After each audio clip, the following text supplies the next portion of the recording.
Hani benim sevincim nerede? Bilmiyorum o bacım. Kiraz ağacında yırtılan gömleğim. Çaldılar çocukluğumu. Penceresi kaldım anne, penceresi kaldım anne. Uçurtma ellere takıldı.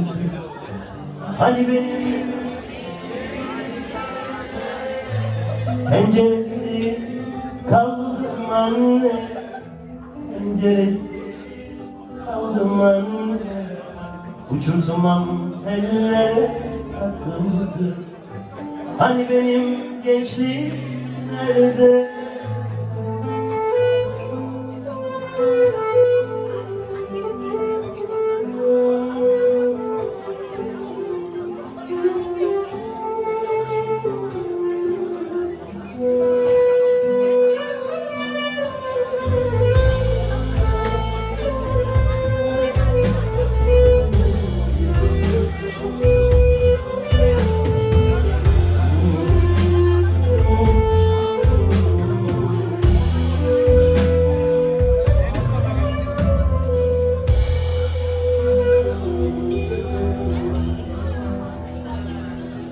Ne varsa bu su benzi yakan,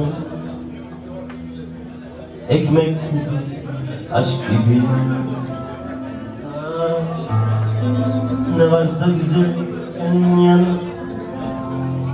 bölüşmüştüm, büyümüştüm. Bu ne yaman çelişkili ya, bu ne yaman çelişkili ya. Kuşlar sofrasına düştü. Hani benim gençliğim anne, bu ne yaman çelişkili anne, bu ne yaman çelişkili anne. Kuşlar sofrasına düştü. Hani benim gençliğim nerede? Penceresi kaldım anne, penceresi kaldım anne. Uçurtma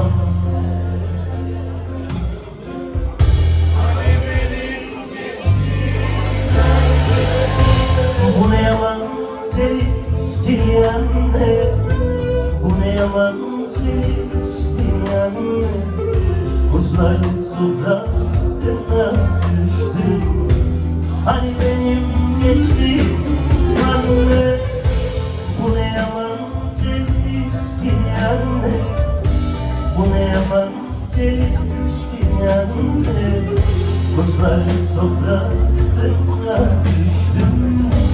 Hani benim gençliğim